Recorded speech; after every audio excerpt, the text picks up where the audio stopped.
Computer.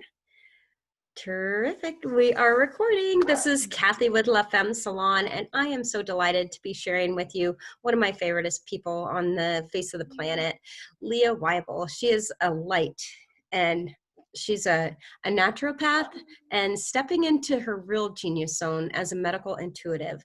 And our pleasure today is to have her share her wisdom about intuitive eating, because I believe all of us have this eating, this relationship with food. We all have a relationship with food, some of it more dysfunctional for some people other than others, and other times I think we've all at times experienced that challenge. So Leah, please tell us a little bit about yourself, how your relationship with food has been, and take it from there. Well, okay, so I guess I'll introduce myself with my credentials. I don't always do that, but I'm a naturopath. I'm a diplomat of classical homeopathy. I'm a certified herbalist, and whatever I can pick up, I do, because the more the better, as far as I'm concerned. I've been practicing for 25 years, and I think at this time it's just we're all expanding into who and what our purpose is in a big, full way. And I just feel like I've got stuff to share now. So I'm really excited. Yeah, that's terrific. So tell us, I know that you've had a path, an interesting path, a little different twist on relationship with food yourself. So what did that look like for you? So at 13, I read the book Sugar Blues. And that became my Bible. I don't know if you read it. It was like back in the 70s, maybe. I mean, it was just like screaming, sugar's poison, it accumulates everywhere. And so societally, it's like, oh, you got to be thin. Twiggy was the model. And so, I mean, it fit, no sugar. And where sugar accumulated was in the fat. So I quit eating sugar, and I became a bit of a fanatic around the house. My family called me the blue bummer because I was terrible. I'd just like be so judgmental. And I was definitely fanatical. And what that turned into for me was I became over obsessed with eating healthy. I know there is a word for that. But because of my identification with sugar as poison, I began to look at food as poison or healthy. And I became very, very rigid in my thinking. So to the point of why eat? If there's nothing it has sugar in it, it doesn't fit this diet, then I just don't eat. I've become paralyzed. And so my journey has brought me to this place of understanding that no diet works for every body, because all of our bodies are different. And so that's my journey.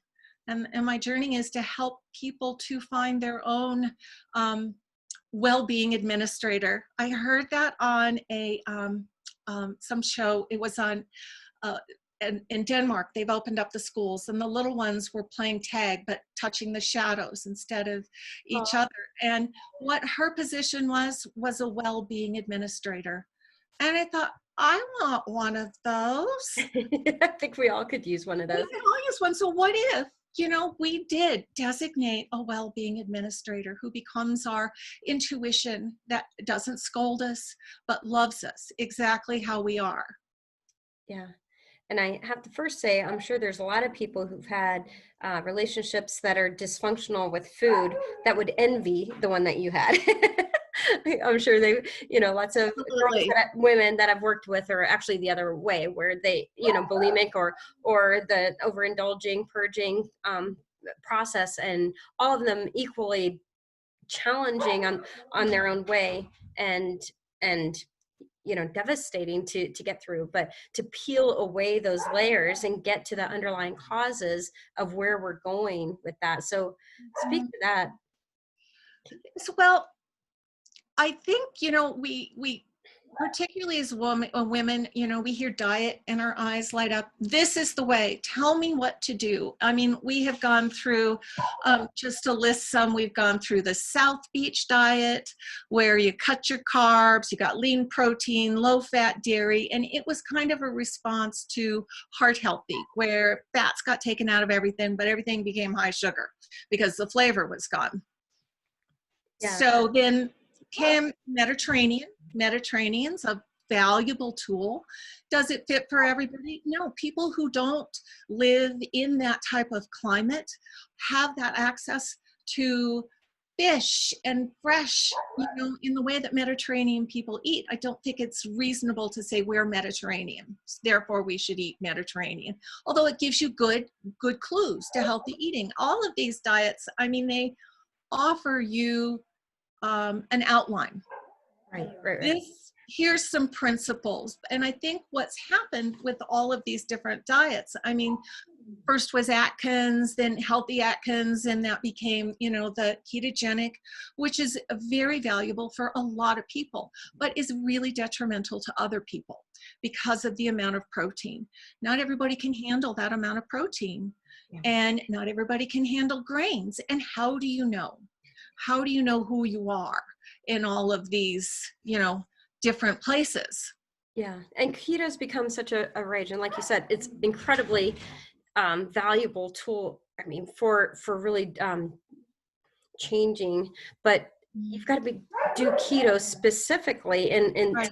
to reap those benefits. Yes. So like you said, I would put it just down at the level with all these other diets to kind of piece apart and see what works for you. So Right. tell us a little bit more about how do we figure out who we are and what our, Well, there we have clues. We have wonderful clues, and our bodies, our symptoms are really our way of looking. I mean, when we used to go to the doctor would look and say, wow, your eyes look kind of dull.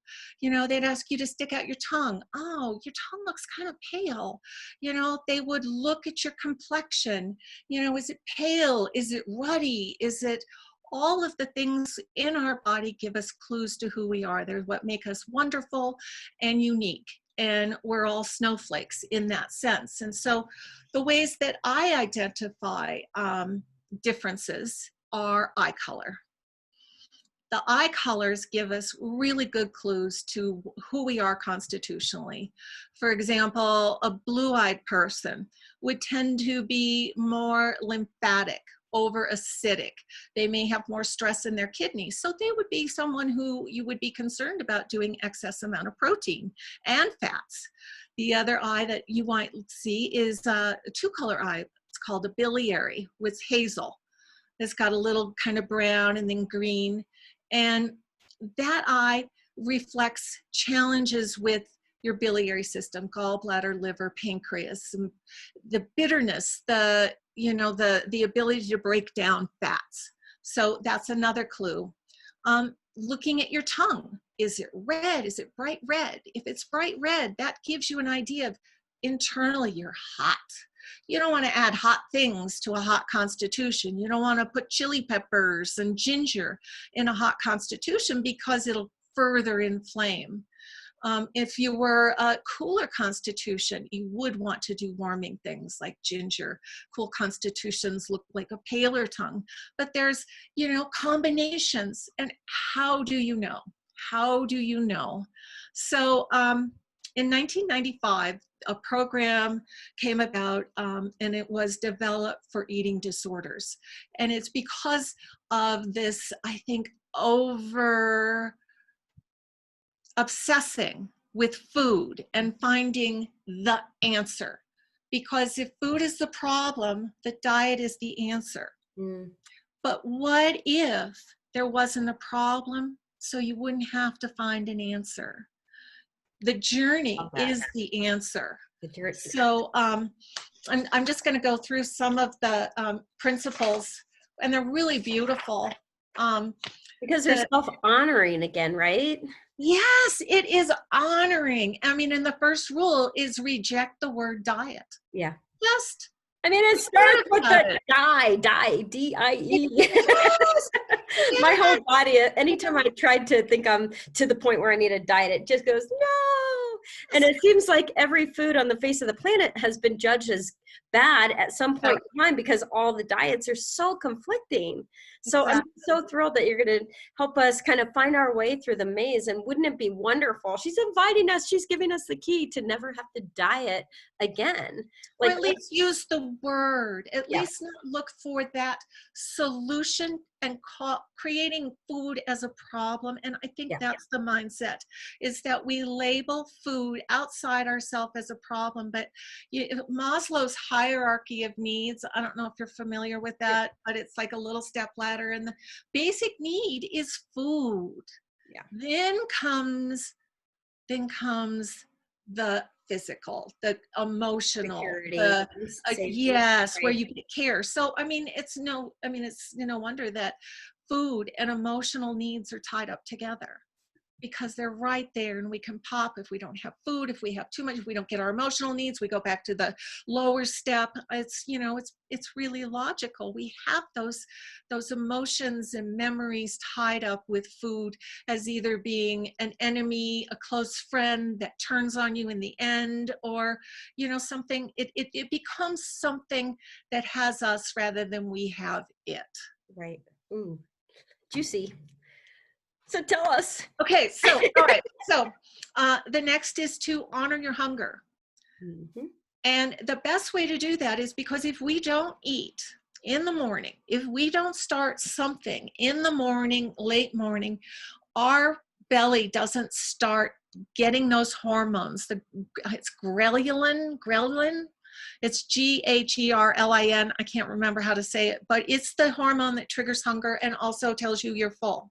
Mhm. But if you don't feed that, then it doesn't get stimulated, but it doesn't mean that your blood sugar isn't going to crash. And that sends it into, I got to get something. The body is in fight or flight. So sugar, really easy for a crashing system. And our brain is screaming for that. Our brain says, feed me. And our brains need sugar. So finding ways to keep our hunger never from getting to that place. Offering it choices if you get to that place, like a couple of dates, because that feeds the brain real quick and offers you just that amount of time that you can put something more meaningful into your mouth.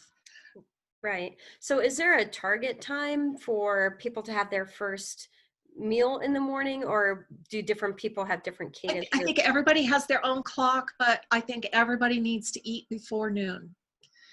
Yeah, because intermittent fasting is happening right now. I Absolutely. think there's always like the diet of the year kind of a thing. And It is. again, I mean, I am a super big fan of intermittent fasting. I think we need 12 hours rest, but if Yes. you stop eating at 7 or 8 o'clock at night, you can eat at 7 Yeah. or 8 in the morning. And maybe Right. you're not hungry, like you said. Maybe like for me, I walk kefir in the morning. So afterwards is when I eat, but I always start with something. For me, protein is what my body wants in the Right. morning. And there you go. That's what your body wants. Someone else, maybe they need some fruit and veggies ground up. Maybe that's what their body needs first thing in the morning, is they need that, that alive food right there immediately.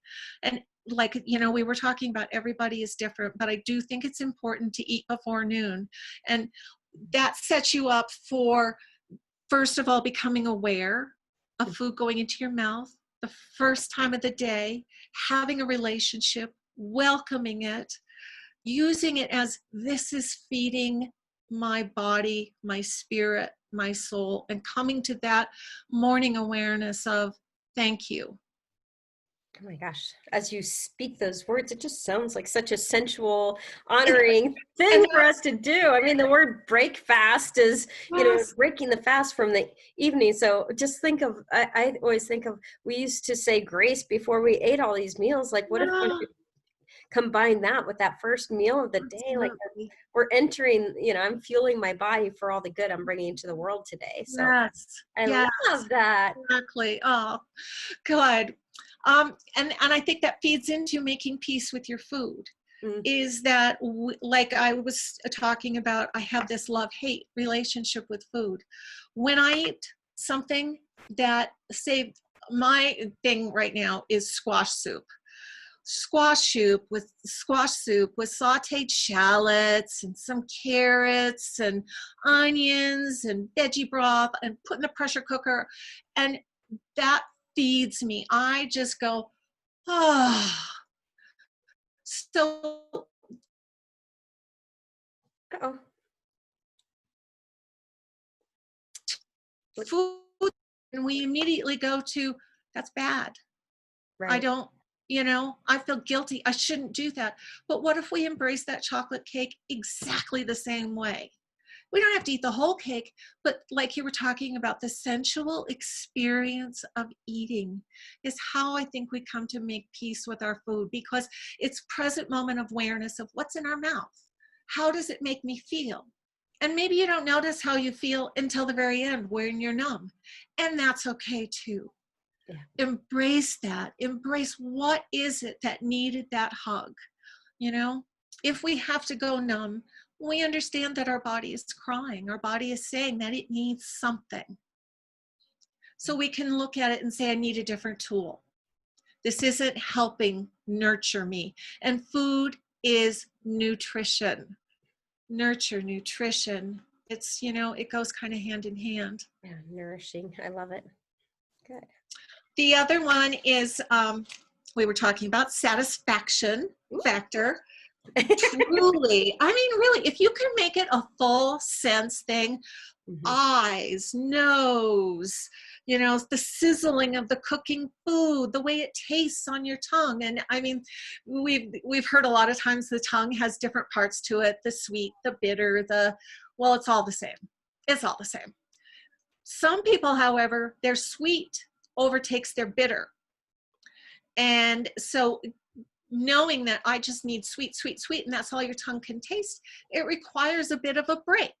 It's almost like re-educating the tongue, isn't it? It is exactly that. It is re-educating the tongue. We get new taste buds every 10 days. Wow, that's good. I know. It's kind of like But a that new doesn't mean lover. that our bodies don't still remember that feeling of numb.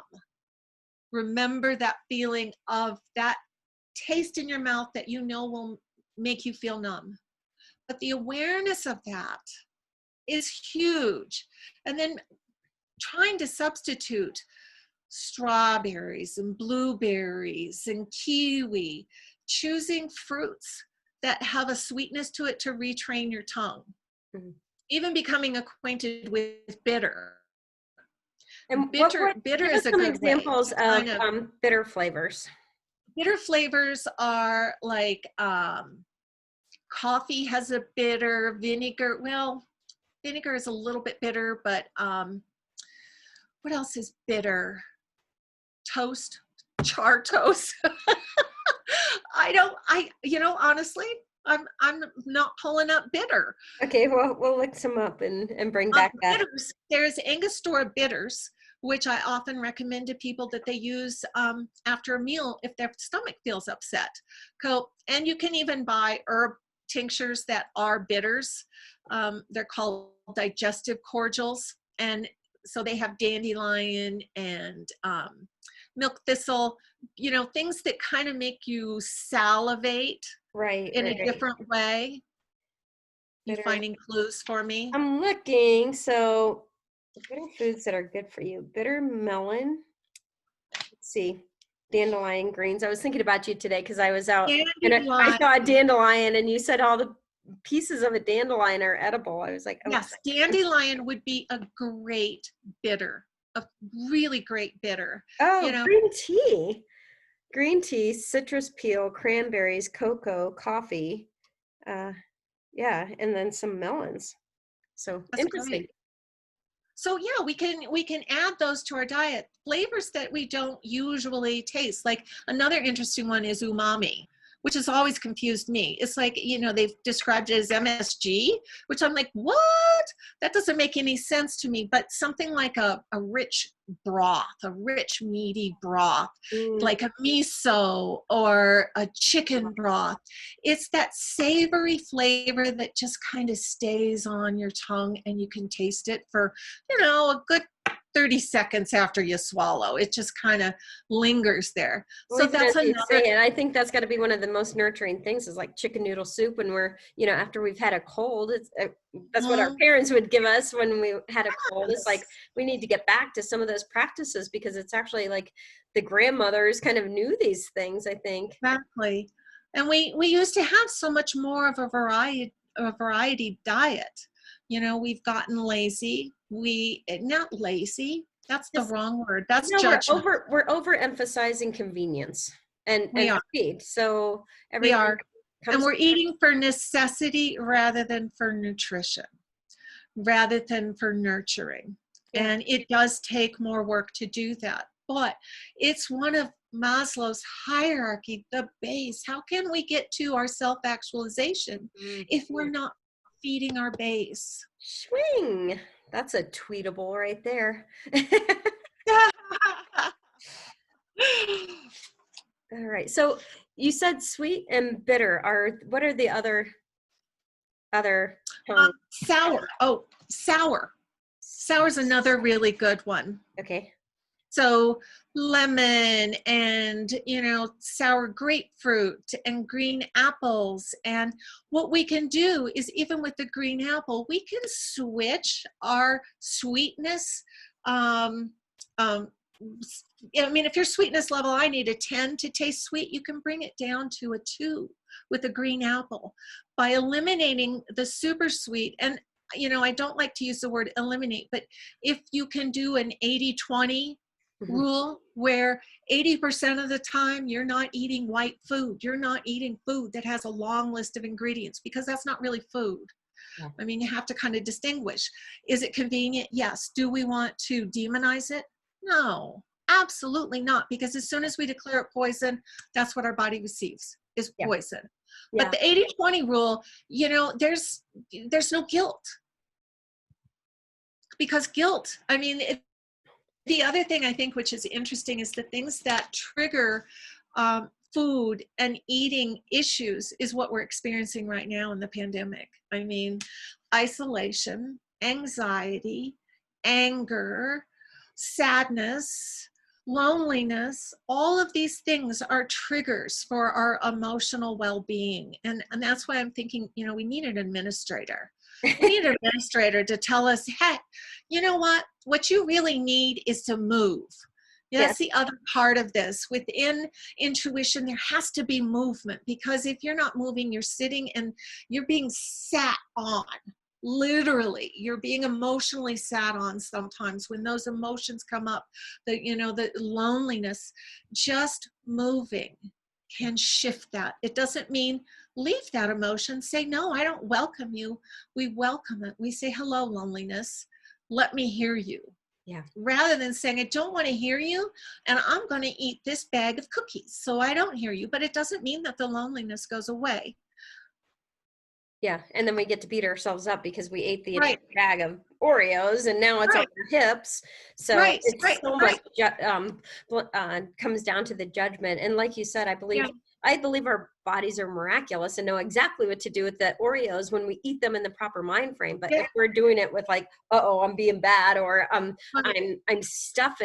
using it to stuff those emotions, then that's exactly what the body does. It does what we're instructing it to do, like help me to feel this pain. It's like, okay, but now, and it's interesting, like after you've binged like that, then like you've got an overabundance of food, then more fuel than your body requires to spend. It almost makes it harder to then get up and move, or you just want to continue the cycle. So it's fascinating. Because it's scary. It's scary. Jumping into a pile of emotion, and we were talking about the linkage between emotions, memory, and food. We were talking about the emotional memories keep us in a mindset. Is it happening now? The circumstance is the memory. And understanding the circumstance is different. And checking in, where is the circumstance different? And am I reacting from a place of a child? And if I am, it means my base needs. I need some base need to be met. I need to be hugged. I need to be, I need something which feeds my heart and soul, not something which shuts me down. It is a message, I think, from our deepest intuitive self. It's the one that cries the loudest. Yeah, if you'll allow the listen. And I like how you're saying, because sometimes certain smells can connect us back to that heart space that we felt. And like you said, oftentimes when we're earlier, what I find is like pumpkin pie is one of my trigger food, but I can do the same things using pumpkin pie spices, and I put it into all kinds of different things and get the same connection and inner hug without eating a pumpkin pie. So it's like we can get creative, recognizing the pattern of the emotional connection of that smell, or maybe it's ice cream. And there's other versions of a healthy ice cream that you can indulge in, enjoy it, and reap the emotional benefits of connecting. Like, wow, my mom and I used to go to Dairy Queen after gymnastics. That was a great memory. But now I can make this, good ice cream with bananas, which I love. So super good. I think it's a wonderful opportunity for self-discovery. Yeah. A book that I would recommend for everybody is, can you see it? Life-Changing Foods. Oh, yeah. The Medical Medium. The Medical Medium, Anthony William. And this just opened me up to the spiritual and emotional nature of using foods for healing. So like cucumbers, cool as a cucumber. Think about their soft, cool fleshiness. That's what it does for us. It keeps us cool, emotionally cool. It keeps us hydrated from the inside out. And I mean, I'll tell you, the cucumber is amazing. But then there's some people who can't do cucumbers, and because they don't need that lesson, or, it's so interesting. Let me tell you about apples. Oh, I'm an apple a day girl. I love the Honey Crisp. Yeah, me too. So yeah, I love the apples, and apples are in season almost all the time except for in the middle of the summer. So they're always a good seasonal choice of foods. So the emotional support is the apple is an ancient food that brings us back to the source. It is one of the very first foods to have comforted us. And so apples connect us to a sense of sanctuary. This makes them ideal for when you're feeling depressed, alienated, invalid, powerless, useless, worthless. You get the idea. If the time ever comes, yeah, I better go have an apple. Yeah, no, right? Like, everybody needs to be eating apples. Apples. So they open up a part of you and change the energy within and around you to attract happier and brighter things. Ooh. So and then there's a spiritual lesson too, and the apples teach us not to get burned by the frost of insensitivity from others.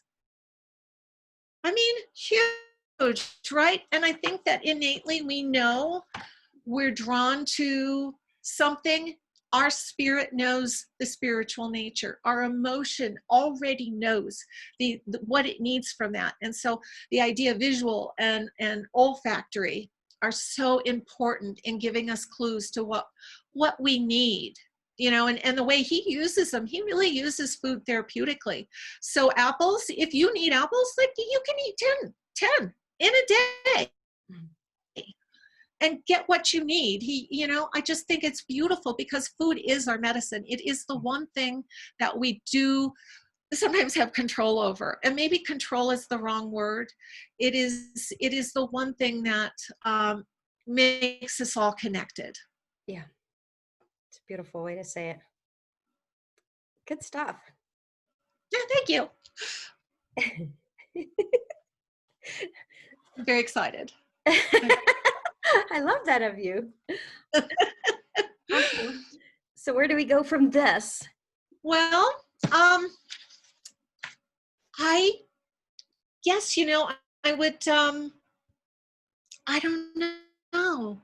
I have a I don't question know for you. what, yeah, So I believe that we become alienated from our body and don't trust the signals that it's giving us because we've had different emotional things. Oftentimes, I mean, I work with a lot of women who've had some kind of trauma in the past. So at that moment in time, I believe we step out of the body because we don't see it as safe. Like how can we heal those past wounds to come in so that now we can just ask the body what it wants to eat. I mean, my body yeah. and I talk all the time. So, I mean, sometimes it'll give me complete sentences and I sense like obviously bodies don't talk in words. Well, sometimes mine does, but, oftentimes it's feelings. So how can they begin to lean into mending the relationship or begin to hear what the body is actually asking if it's been so long that they haven't been communing with the body?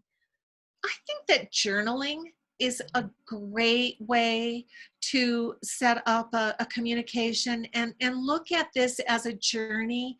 It's an exploration. It's like finding clues in a journey, a scavenger hunt. It's finding where things are stuck and having an outlet. Journaling is great. The other thing that is really helpful is because you do need to stay in your body to be able to hear. And the first thing that we do, a lot of us do, is that we leave. It's too uncomfortable. I'm out of here. Mhm. So, I mean, this sounds kind of funny, but body brushing is a great way to get back into your body. Just using a soft bristle brush and brushing upwards on your legs, going upwards towards your heart, downwards. But the softness and the texture, it brings you into your body. Cool. And a body brush is something you can get anywhere, right? Like Anywhere, acupunctures or whatever. anywhere, Yeah, and just it literally is like a brush with on a yeah, stick so that you can reach you around. can But reach yeah. everywhere. And it is, it's a wonderful way, first of all, to get your lymphatic system moving Mm. because our skin is our third kidney. We excrete uric acid from our skin. So it's a wonderful way to get everything moving. Also helps nourish the oil glands. Yeah, and so the function of the lymphatic system is to get all the toxins out, and it doesn't have a Right. pump of its own. So something like that, along with moving, I mean, it's looking for our Right. body to move. But that's interesting. Yeah. I hadn't heard the skin described it in that way. And then we can also try to look at groupings of feelings. Mhm. If we have a generalized feeling of agitation and irritability, we can ask, is it physical? Is it emotional? Sometimes the physical will drive the emotional, sometimes the emotional drives the physical, and it goes down to the liver. The liver is the angry organ. So we can come back and say, oh, liver, let me support you. Have some dandelion, have some milk thistle. And so you love on the liver, which is holding the agitation and anger. And rather than saying, stop feeling like that in an angry way, you say, I love you, I love you, I love you. Mm. Looking at, heart. Does your heart hurt? What are the foods that feed the heart? Think about what feeds the blood. Red, cherries, and blueberries, and strawberries, and beans, and feeds the blood, feeds the heart. And you welcome it, and you say, nourish me. Food can hold the vibration of what we choose, but by grouping our emotions into sort of categories, we can assign it to an organ support. Lungs. Lungs are survival. If we have been in fight or flight forever, then our lungs may be affected. So we find ourselves in fear a lot. How can we soothe that? We can feed the lungs cooling, soothing, things like slippery elm and mullein and soothing, cooling herbs, but we can breathe. Mm-hmm. Think about just breathing. Before, air, we kind of need air. Yeah, And before what we food. stop doing when we're in fight or flight is breathing. We breathe to this upper portion. We don't breathe to the lower portion. So what I find with people is oftentimes right in where the solar plexus is, there's a button. And it's the button that opens the diaphragm.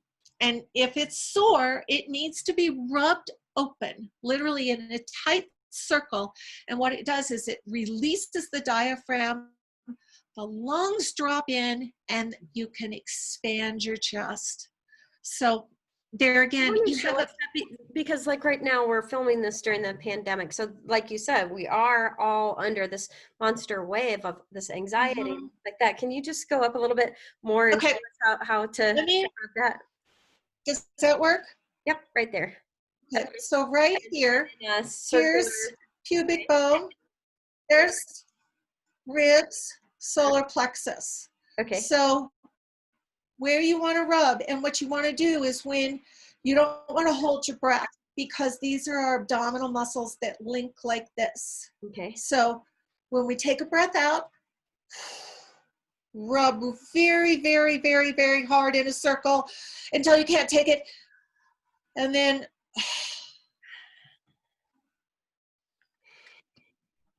oh, that's a good one. And I would imagine that anytime we're stressed or we've had an emotional, wave of anger or something like that, that can get locked up. Yep, it gets locked up. So that releases it. So physiology is so important. We can't divorce our body from our emotions, from our spirit. We can't. We are 5-dimensional. And we have to nurture all of those pieces. And so looking at ourselves more than just a carbon life form body needs food. Trying to feed all of ourselves. Try to calculate with the macronutrients and this, that, and the other thing. It's like, we're not. Yeah. So tell us about the thymus, because I do something for the thymus. Tell us a little bit about that. The thymus is another good way to stay in the body, because if you're aware of muscle testing is another great way to build a relationship with food. And so starting with patting your thymus and making sure you're well hydrated. And some people do the sway test. I use my fingers together like this, and I hold them tight, and I use this, and I ask, is my name Leah? It's locked. Is my name Kathy? Oh, well, I'm glad I'm not Kathy today. I think I'm good being Leah. Is my name Leah? And so whatever I hold then, because everything has a radiant energy, I can build a relationship. Take my phone. Oh, that blows my energy out. So you can do that in the grocery store. You can do that with anything. And I find sometimes I test strong for Twinkies. I'm a big believer in the Twinkie theory. You have to have a certain amount of toxins or you die. Too clean. Well, it is. And I think in America, we've kind of gone to the extreme clean kind of a thing. It's like, Absolutely. Absolutely. I think the idea. Our bodies are so amazing. The immune system is meant to take care and keep us in a state of homeostasis and health. So, I think we need to, well, like Josh Axe's book, Eat Dirt, we need to get back to some of that. The processed foods don't avail us to that.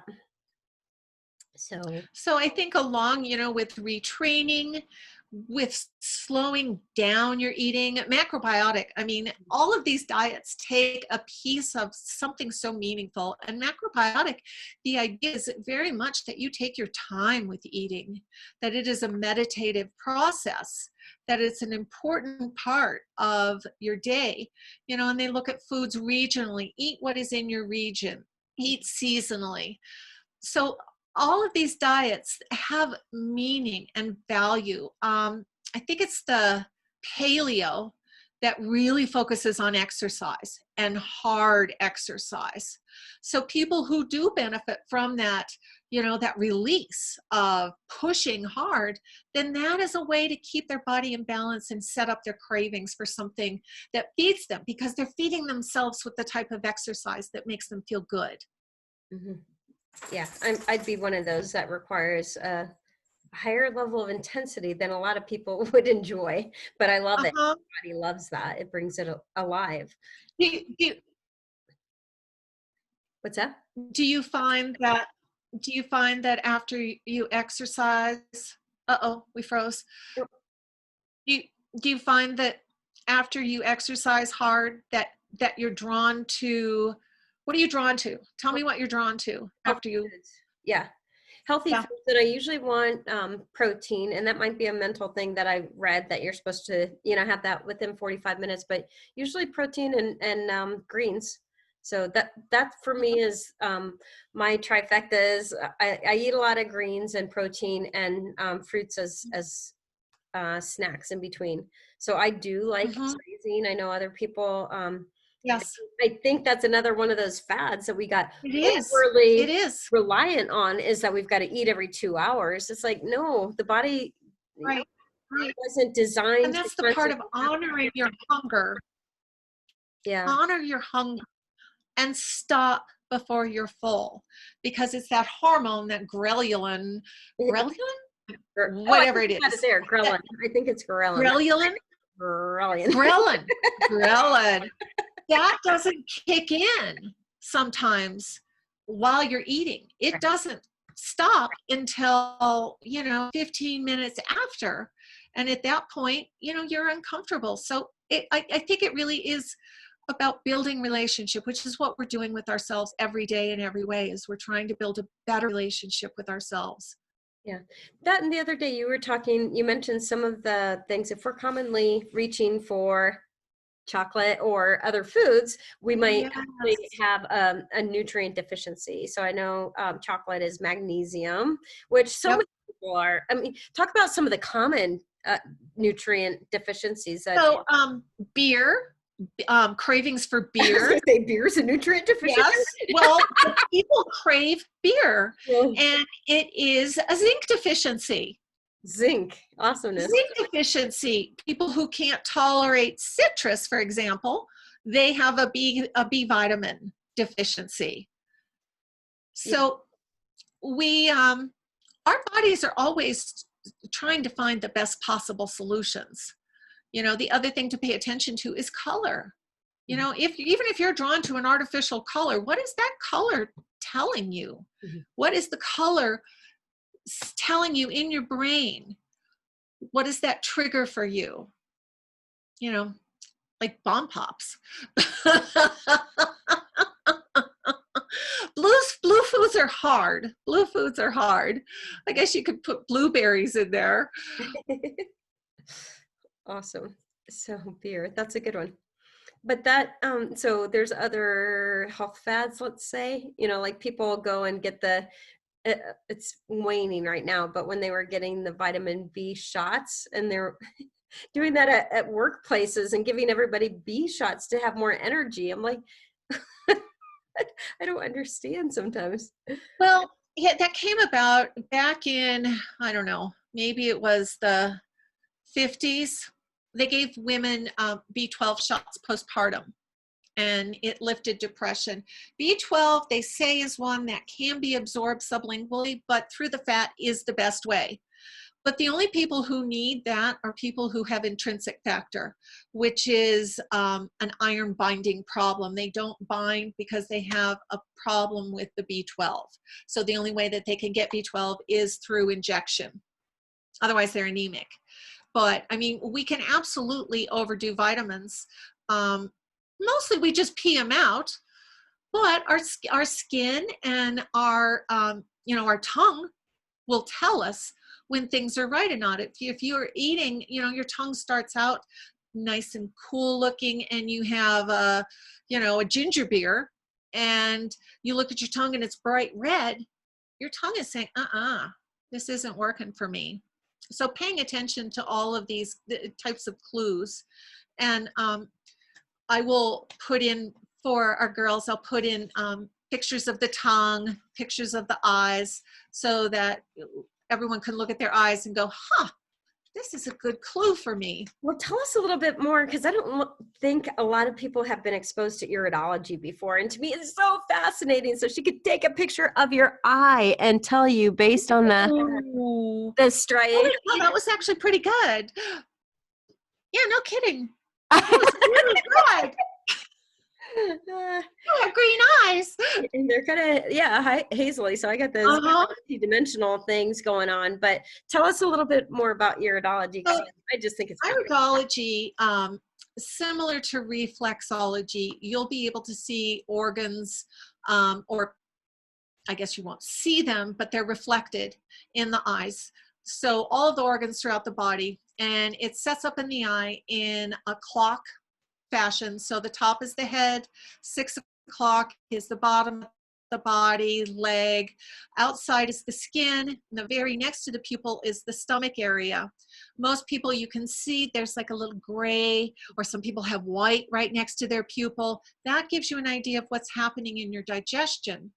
And then what I look at is the fiber, which is like spokes of a bicycle. The tighter the fiber, the better the inherited health. With, I don't know, I got this picture. Would be a good example. Here it is. Sorry. So, can you see that? Yeah. Okay. So, you can see that some of the fiber is tight. And then you can also see the different colorations, and what looks like closed circles are inherited weaknesses. I think this one here, I don't know if you can see the little closed circles in it. So are these different samples are on the thing, or is that's not? Yeah, this is all. But in this one here, so what I look at is, in the organ area, is there inherited weakness? If there's an inherited weakness, I know that that organ is your Achilles heel. We all have Achilles heel, but knowing what's happening inside, because it reflects in the eyes sometimes before you have symptoms in the body. So knowing what are your, like we were talking about color, a blue-eyed versus a brown-eyed, but what are your unique characteristics in your eye? Because our eyes are just like our fingerprints. And they reflect not only our physicality, but our emotions, which is amazing. I can see inherited patterns from mother, inherited patterns from father. But the eyes really, really are the windows. They really, really are. Well, and then we might have inherited predispositions from parents, but that doesn't mean that we need to follow in their footsteps, right? Absolutely, absolutely. But we can all, not but, we can see sometimes energetic health patterns. Right. And it's not necessarily genetic, it's energetic. Yeah. That can be cleared. Yes, it's expressed in the eye, but it doesn't mean it has to express genetically. Yeah. Particularly the things that I see with the inherited weakness, that wasn't something that you created in this lifetime. This is something that comes from the past. So it's a really wonderful way of clearing that energetic imprint.